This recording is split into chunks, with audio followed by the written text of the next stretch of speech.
Alright, so truck's pretty dirty, but this is the Rough Country N3 6-inch loaded strut installed on a 2017 F-150 XLT 4x4, whatever else you want to call it. I have searched everywhere and couldn't find a single review for this shock or this strut, coilover, whatever you want to call it. So anyway, I guess this is it.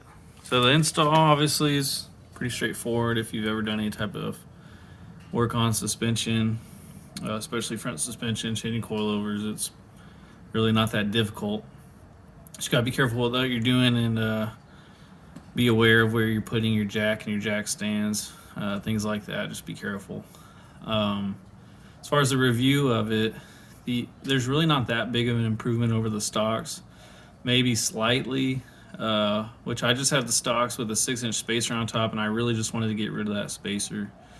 I didn't really feel like dropping like a grand on Vortex coilovers yet, or Vertex, sorry, which I will probably do later in the future, but not really in my priority list right now what to save my money for. So for about $350, these were not bad, especially because they accomplished my goal of getting rid of the spacer, which they absolutely do. Pretty well made products. Quality, as far as I can tell, is pretty good. I've had them on here for about, I guess, like 3 weeks or so. I thought they would settle a little bit more. They raised my truck up about another inch, so the front of my truck is higher than the rear by roughly an inch, maybe a little bit more than an inch, so just be ready for that. I did install them correctly. I went over it a couple times just to make sure I did. Both sides measure out the same at about, if I remember right, I don't really feel like getting out a tape measure. If I remember right, about 28.5 inches.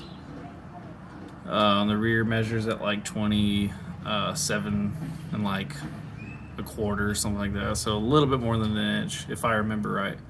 So my plan is to install a 5-inch block in the rear instead of the 4-inch, which, as you know, about 6-inch lifts, that's how you raise the rear to match the front. You're really raising the front 6 inches and you're raising the rear 4 because there's already a 2-inch rake. But anyway, so that's the main thing that I noticed, was that it did lift my truck up more in the front.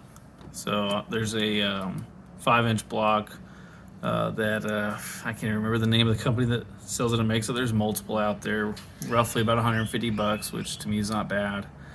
I'll probably order some of those within the next month or so. I kind of wanted to give these shocks about 500 miles and just see if they settle a little bit more, which they really haven't settled much. It's a light truck.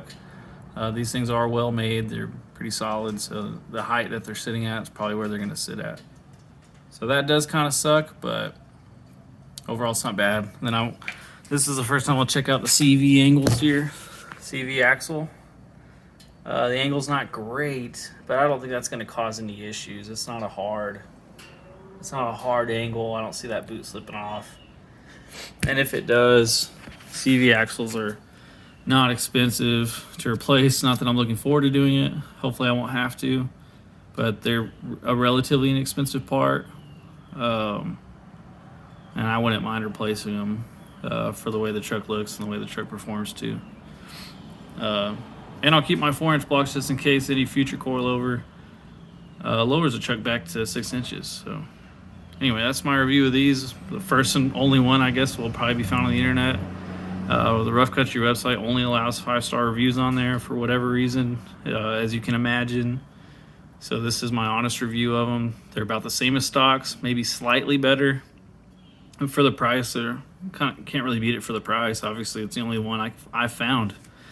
That's just a loaded strut, no reservoir, around the $350 price range, or cheaper. There's nothing cheaper than these, so not bad.